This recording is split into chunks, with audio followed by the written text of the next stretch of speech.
Profesi guru juga masih dibelenggu oleh krisis kesejahteraan dan ketidakadilan sistemik, ya, akibat kebijakan yang diskriminatif. Terdapat kesenjangan perlakuan yang nyata antara guru di bawah naungan Kemendikbudrismen dan Kemenak. Ya. Nah, ini Kementerian Pendidikan Dasar dan Menengah dan Kementerian Agama, serta ketimpangan fasilitas antara sekolah negeri dan swasta yang merugikan hak peserta didik dan pendidik. Kondisi ini diperparah dengan nasib guru honorer dan non-ASN yang masih menerima penghasilan jauh di bawah kebutuhan hidup layak tanpa adanya perjanjian kerja yang jelas, membuat mereka rentan terhadap pemutusan hubungan kerja sepihak dan tidak memiliki jaminan karir yang pasti. Untuk itu, audiensi hari ini diselenggarakan secara khusus untuk mendengarkan langsung pengalaman nyata dari Bapak Ibu guru yang selama ini merasakan sendiri pahitnya ketidakadilan sistem, rentannya perlindungan hukum, serta ketimpangan kesejahteraan dalam menjalankan pengabdiannya. Sebenarnya lama sekali kami mengusulkan tentang pendapatan minimum guru. Itu sudah sangat lama kami usulkan dan beberapa lainnya. Dan untuk mempersingkat waktu dan kami menyampaikan terima kasih dan apresiasi, kami mengundang Ibu Maharani Siti Sopia untuk menyampaikan tentang Undang-Undang Perlindungan Guru. Nanti lanjut dengan Pak Sumardiansah. Demikian Bapak Ketua, terima kasih banyak atas kesempatannya, luar biasa. Seluruh guru di Indonesia memperhatikan, mengikuti dengan cermat. Terima kasih, apresiasi yang sangat mendalam. Kami persilakan Ibu Maharani. Mohon izin Ibu Ketum, mohon izin Pak Ketua, Bapak Ibu anggota Badan Legislasi yang kami hormati. Mohon izin kami menyampaikan beberapa hal yang ingin sudah kami rumuskan untuk menjadi pertimbangan agar Undang-Undang Perlindungan Guru bisa menjadi dasar terutama Badan Legislasi menginisiasi lahirnya Undang-Undang Perlindungan Guru tersebut. Paparannya yang sudah baik. Baik, Bapak dan Ibu, perlu kami sampaikan ada beberapa hal yang sangat singkat akan kami sampaikan. Pertama terkait dengan urgensi filosofis, sosiologis, dan yuridis RUU Perlindungan Guru.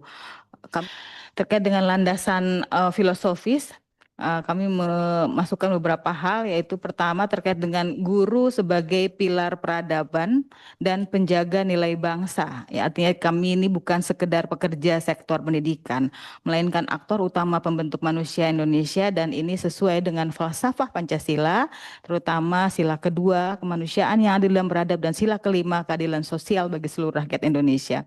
Kemudian perlunya pengaturan terkait dengan perlindungan guru ini kami perlu sampaikan karena guru harus ditempatkan sebagai subjek bermartabat yang dilindungi dari kekerasan, kriminalisasi, dan ketidakadilan struktural.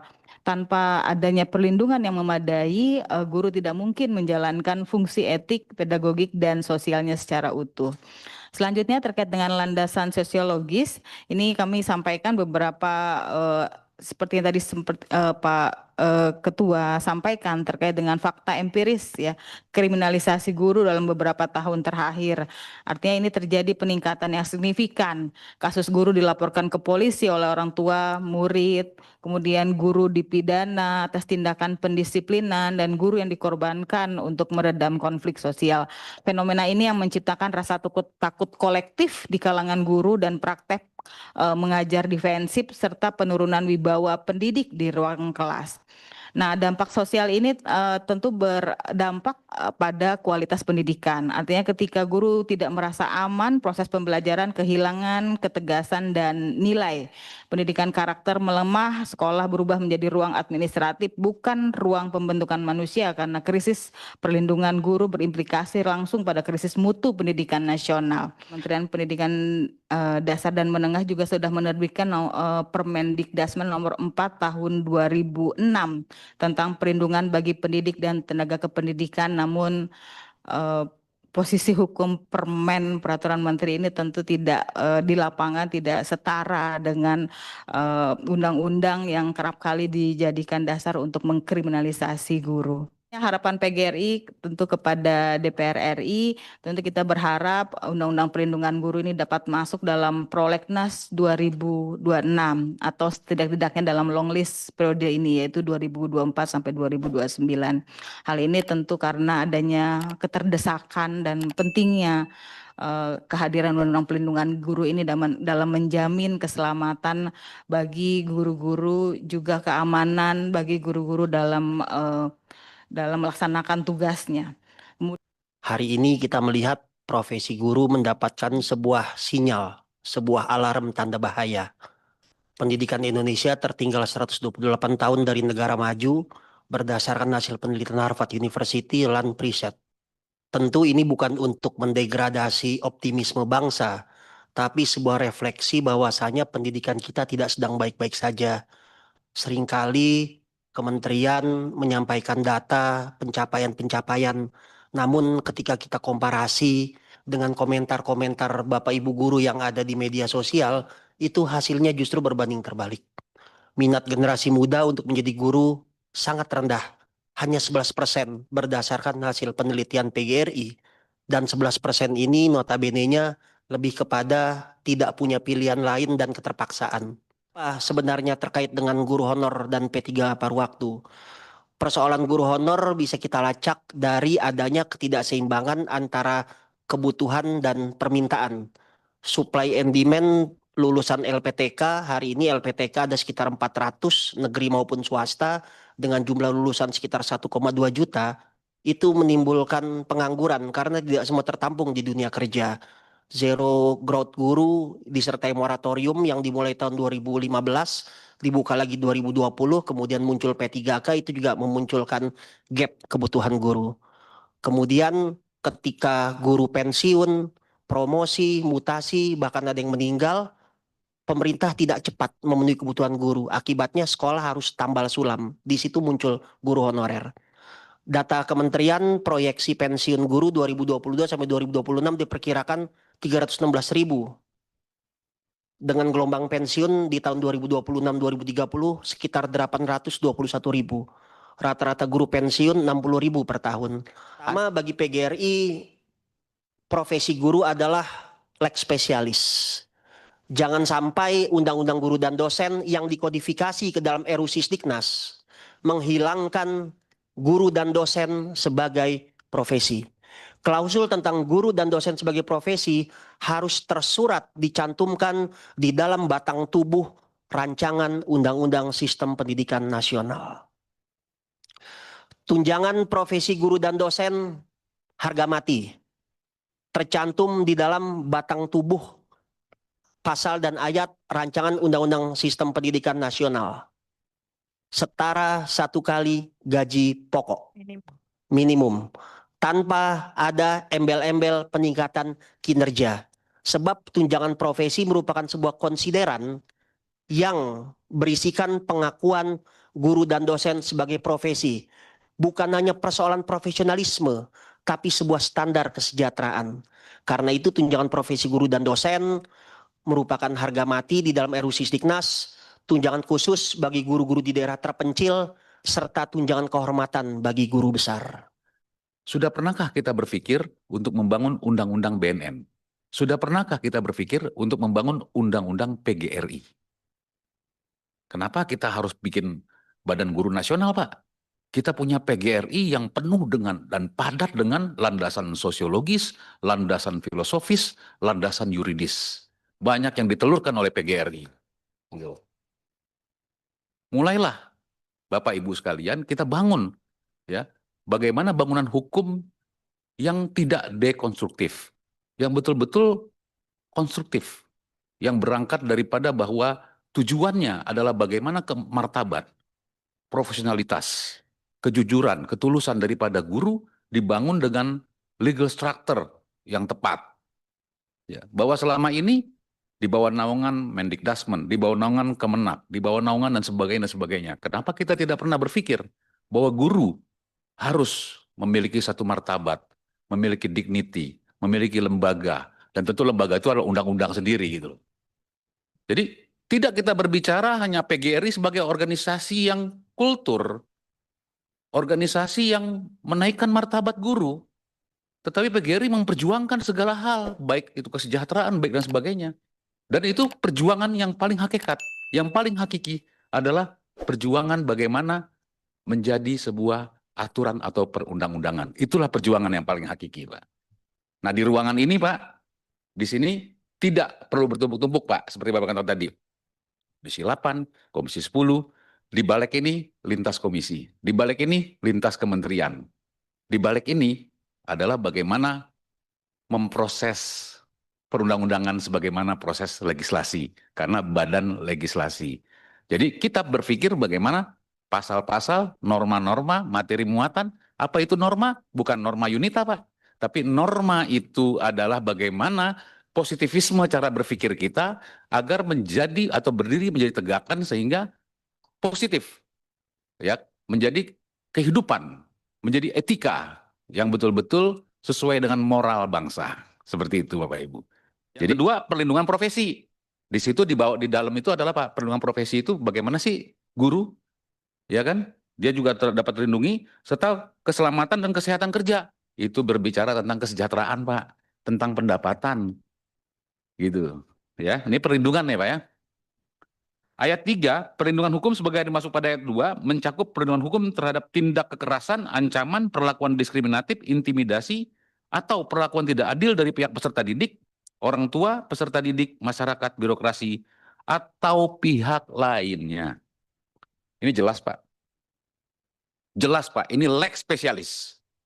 Tidak bisa serta-merta ketika guru. Kalau dulu zaman kita, Pak, ini penggaris, Pak, tung. Nah, tiba-tiba kalau kita dipukul jari kita pakai penggaris, nggak bisa, Pak, siswa lapor ke polisi. Karena apa? Lex spesialis pasal 39 ayat 1, 2, dan 3. Itu pengertian lex spesialis, Pak. Nah, ini harus disampaikan. PGRI harus kirim surat ke Polres-Polres. Kalau ada masalah, PGRI mengadvokasi, Pak. Nih, ada undang-undang guru. Gitu loh. Nah, kalau mau lebih kuat lagi, PGRI harus jadi undang-undang besok, Pak. Gitu, Pak. Ya, saya kira itu penyampaian dari saya. Mungkin silakan, Pak, untuk perdalam, Pak Firman. Kita ini sudah terbudaya, ganti rejim, ganti sistem pendidikan. Oleh karena itu saya sepakat bahwa dibentuknya Badan Guru Nasional ini menjadi penting. Karena Badan Guru Nasional ini akan menentukan nasib pendidikan anak bangsa ini ke depan. Mau dibawa kemana? Saya mohon maaf pernah bukan berantem, berdebat dengan Bu Sri Mulyani. Ketika itu kami mengusulkan untuk memperjuangkan tentang hak-hak guru, yaitu masalah kenaikan gaji. Saya terus terang saya katakan, Bu Sri Mulyani waktu itu, mohon maaf, Ibu adalah sama-sama kami kelahiran Jawa Tengah, dan Ibu anak seorang profesor. Saya yakin Ibu tidak menjadi seperti sekarang ini tanpa adanya guru. Artinya bahwa guru itu ada sangat fundamental. Saya bisa duduk di DPR 5 periode juga karena guru. Ini yang sering dilupakan. Ini yang sering dilupakan oleh bangsa kita, bahkan pemimpin-pemimpin kita.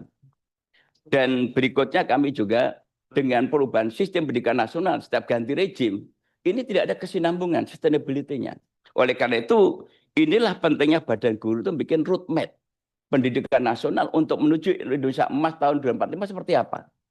Karena tanpa itu tidak mungkin. Semua diawali dengan pendidikan dasar. Dan berikutnya kami juga menyoroti tentang masalah kesejahteraan guru, terutama nasib guru bantu, yang kemarin saya juga terus mendapatkan informasi karena kami ini DPR ini rajin turun ke lapangan karena kami ketemu konstituen. Bagaimana seorang nasib guru yang gajinya 300.000? Bahkan kadang-kadang dirapel 3 bulan sekali. Untuk beli bensinnya tidak cukup. Kalau dia kerjanya di daerah-daerah yang remote. Seperti di luar Jawa itu luar biasa.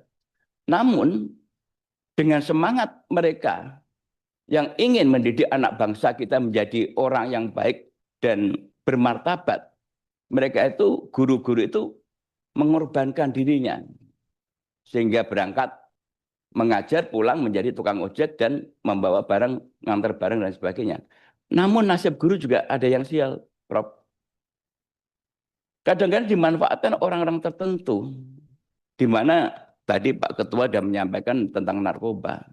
Dia mengantarkan paket tapi tidak tahu paket apa yang dikirimkan. Ternyata isinya narkoba. Gurulah yang jadi korban. Nah ini harus ada perlindungan. Oleh karena itu saya sepakat bahwa ke depan untuk perbaikan undang-undang perlindungan guru ini harus disusun secara lex spesialis.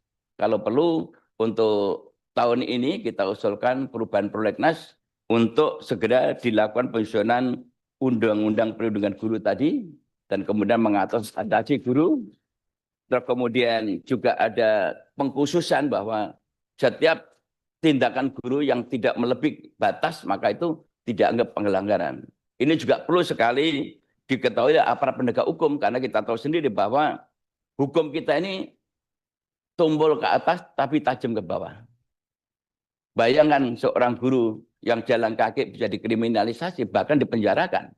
Ini tidak ada. Mereka lupa bahwa menjadi polisi, menjadi hakim itu juga diawali dengan pendidikan dasar yaitu hadirnya seorang guru. Ini yang menjadi penting. Oleh karena sekali Nanti memang perlu kita perhatian dan sekarang kan lagi Sisdiknas nih Pak, Komisi 10, undang-undang lagi kodifikasi. Semua guru, dosen, sistemnya segala macamnya. Ya syukur-syukur kita nanti coba ini Mas Endro dan kawan-kawan diajukan ke Komisi 10 untuk PGRI, dimasukkan sekalian dalam Sisdiknas. Itu kan ekosistem, ya kan? Jadi PGRI-nya sebagai organisasi masuk. Jadi kita nggak perlu lagi masukin prolegnas lagi gitu loh. Diusulkan ke Komisi 10 kalau